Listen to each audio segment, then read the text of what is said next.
Berjumpa siswa masih dengan saya Mr. Wahid Nugroho di Rumah Cerdas Bahasa Inggris.com. Belajar bahasa Inggris dan TOEFL dari nol. Marilah kita lanjutkan ke pembelajaran kita di channel Rumah Cerdas Bahasa Inggris.com ini. Dan syukur alhamdulillah saya dalam keadaan sehat. Anda yang sedang menonton video kali ini juga saya doakan Anda dalam keadaan sehat sehingga kita bisa sama-sama belajar di channel Rumah Cerdas Bahasa Inggris.com ini. Dalam video kali ini saya akan membedah pola-pola yang ada dalam listening, dan saya ucapkan terima kasih kepada Bapak Ibu yang sudah membeli buku saya Belajar Listening TOEFL dari Nol. Sesungguhnya seluruh pola-pola yang ada dalam TOEFL ini sudah saya sarikan di buku Belajar Listening TOEFL dari Nol ini. Semoga yang teman-teman yang sudah mempelajari semua materi yang ada di Belajar Listening TOEFL dari Nol ini bisa dengan mudah untuk memahami penjelasan yang saya lakukan pada video kali ini. Untuk menyingkat waktu, mari kita langsung bahas soal nomor 28 sampai nomor 30. Ini adalah pola short conversation atau percakapan pendek. Pola apa? Short conversation atau percakapan pendek. Anda harus memahami polanya. Kenapa? Karena kalau Anda tidak memahami polanya, yang terjadi Anda akan kebingungan. Kenapa? Karena Anda butuh kecepatan dan ketepatan dalam mengerjakan. Oke, soal nomor 28 ya. Percakapan antara dua orang, man sama woman. Man mengatakan, "How did you think you did on the literature exam that you had this morning?" Woman merespon, "I really wish I could take it over again." Narator menanyakan, "What does the woman imply?" Apa maksud dari the woman? Woman adalah respons speaker kedua. Yang perlu Bapak Ibu ketahui di respons speaker kedua ini, Anda harus paham pola wish. Anda harus paham pola wish. Pola wish ini ada polanya dan Anda harus tahu.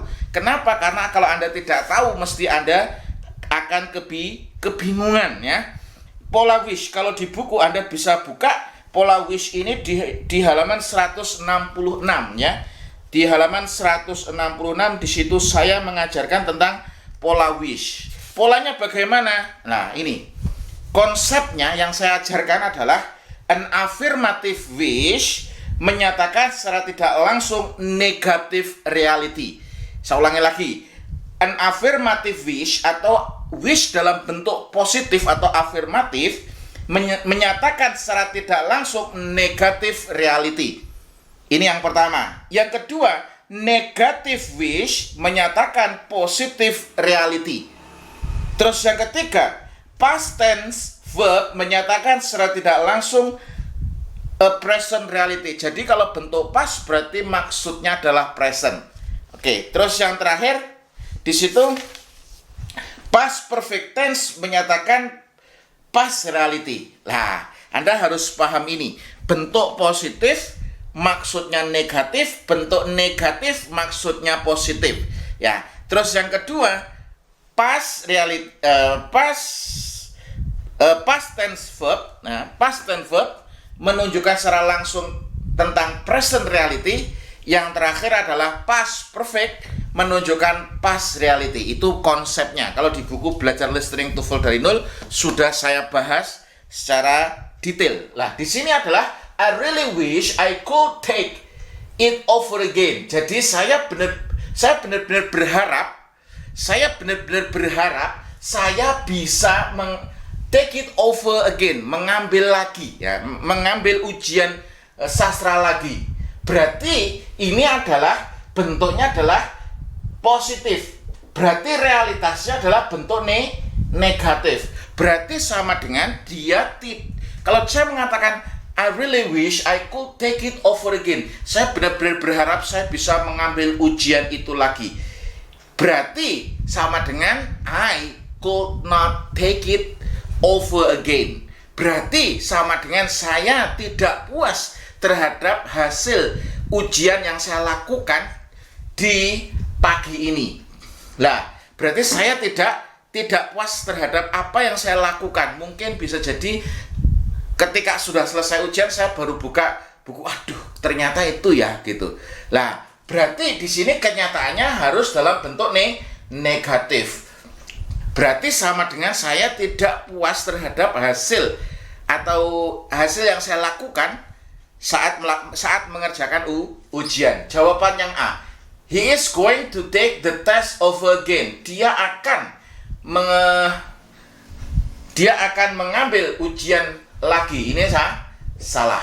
Jawaban yang ini terlalu jauh maksudnya. Maksudnya terlalu jauh. Dia belum berpikir tentang untuk mengambil ujian lagi. Sama dengan sesungguhnya dia tidak puas dengan apa yang dia sudah kerjakan tadi pagi, maksudnya mengerjakan ujian tadi pagi. Nah, maksudnya seperti itu. Yang ini yang diminta adalah maksudnya, bukan prediksi apa yang akan dia lakukan. Nah, Anda harus jeli di situ. Terus jawaban yang B, she thinks she did a good job on exam. Ini jelas salah. Kenapa? Dia berpikir dia mengerjakan pekerjaan dengan baik pada ujian tersebut. Salah. Oke, she has not taken the literature exam. Dia belum mengambil ujian sastra. Ini salah. Jawaban yang D, she's unhappy with how she did. Dia tidak bahagia atau dia tidak senang atau dia tidak puas. Ya, saya artikan tidak senang atau tidak puas dengan bagaimana dia mengerjakan ujian tadi. Jawabannya adalah yang D. Anda harus paham tentang pola wish. Jadi kalau saya ngomong, can you come to my party? Ketika saya ngomong I wish I could, saya harap saya bisa. Kenyataannya saya tidak bisa, gitu kan. Jadi apabila wish-nya diikuti kalimat positif, maka realitasnya adalah negatif. Jika kalimatnya adalah wish-nya diikuti negatif, maka realitasnya adalah positif. Kemudian soal nomor 29. Percakapan antara dua orang, woman sama man. Woman mengatakan, you didn't have to wait outside. You could have ini. Could have artinya. Could have just opened the door and walked right in. Man merespon, so the door was not unlocked. Biasanya intonasinya naik biasanya. Kenapa kok tahu ini intonasinya naik? Karena di sini narator menanyakan, what had the man assumed? Hati-hati dengan pola assumption. Hati-hati dengan pola assumption atau dugaan. Pola assumption ini yang diharapkan ya, perhatikan, yang diharapkan bukan kenyataannya. Yang diharapkan adalah dugaannya, bukan kenyataannya.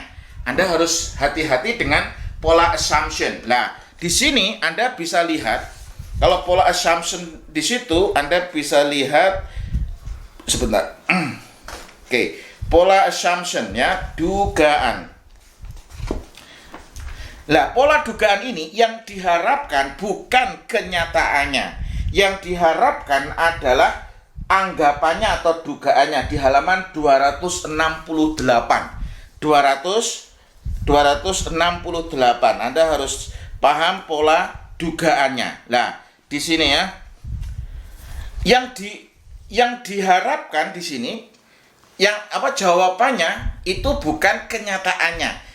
Tapi yang diharapkan itu adalah dugaannya. Perhatikan pola assumption atau anggapan. Ini langsung saya bahas saja. Ya. Jadi ketika ngomong, so the door was not locked. Jadi pintunya tidak dikunci. Kenyataannya pintunya dikunci.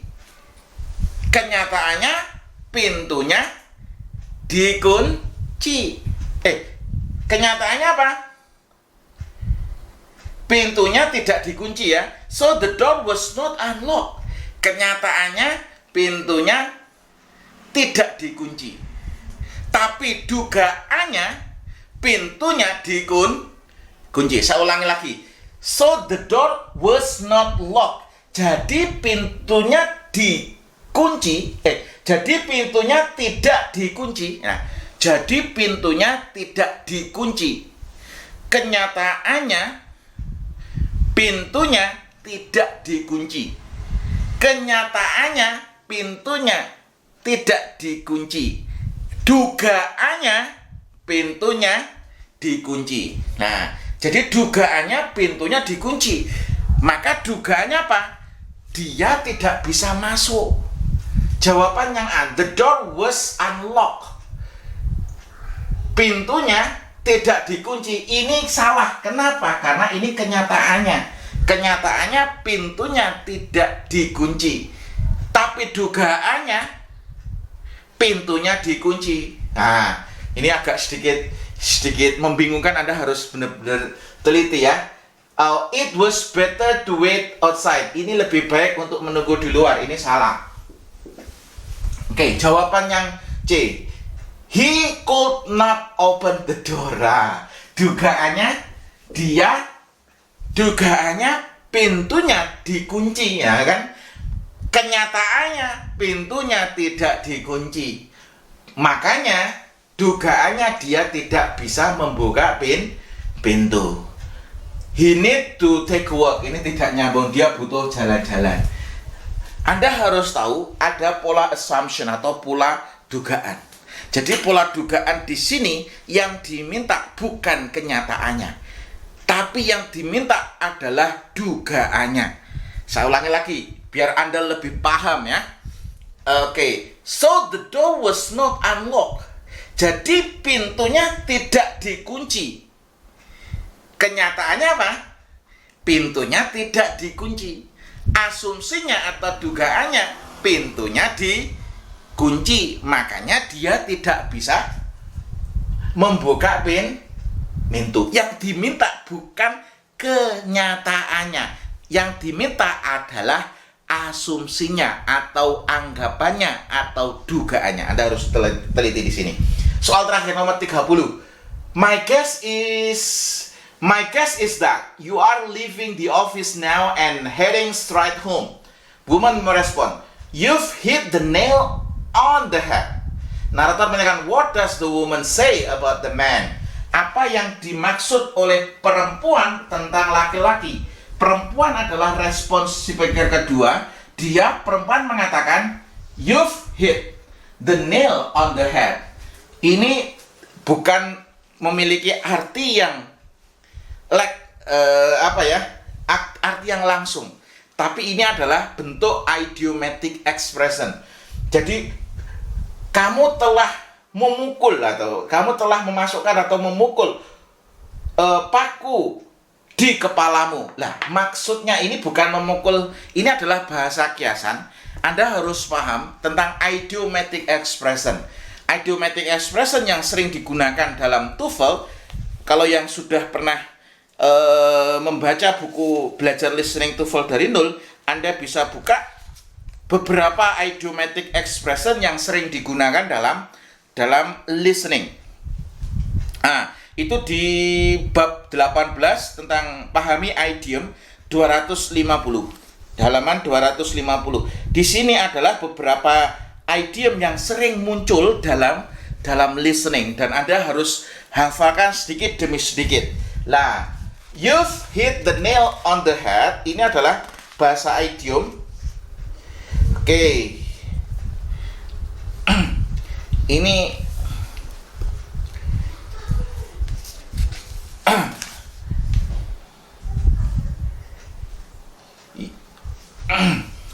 Oke. Bahasa idiom ini adalah you hit the nail on the head. Itu adalah nomor 17. Itu adalah nomor 17. You hit the nail on the head itu adalah ekspresi nomor 17. Artinya you are exactly right. You are exactly right. Kamu benar atau kamu tepat. Kamu tepat. Kamu sangat tepat, maksudnya gitu ya. Jadi expression you hit the nail on the head itu maksudnya di situ adalah you are exactly right. Kamu sangat tepat. Itu. Kamu benar-benar tepat atau sangat tepat. Lah, jawabannya yang mana? He nailed the door shut. Ini salah. He is heading home. Salah. He hit himself in the head. Dia memukul dirinya sendiri di kepalanya. Salah. Jawabannya adalah he is absolutely correct. Dia sangat tepat. Dia sangat tepat. He is absolutely correct. Kalau di buku tadi itu artinya you are exactly right. Nomor 17 ya. You are exactly right sama dengan he is absolutely correct. Dia sangat tepat. Oke, sekian untuk pembahasan soal nomor 28 sampai nomor 30. Saya ucapkan terima kasih. Semoga terus bisa membantu Anda untuk belajar TOEFL. Bagi Bapak Ibu yang ingin membeli buku Belajar Listening TOEFL dari Nol, Anda bisa pesan sekarang juga di nomor yang ada di link deskripsi ini.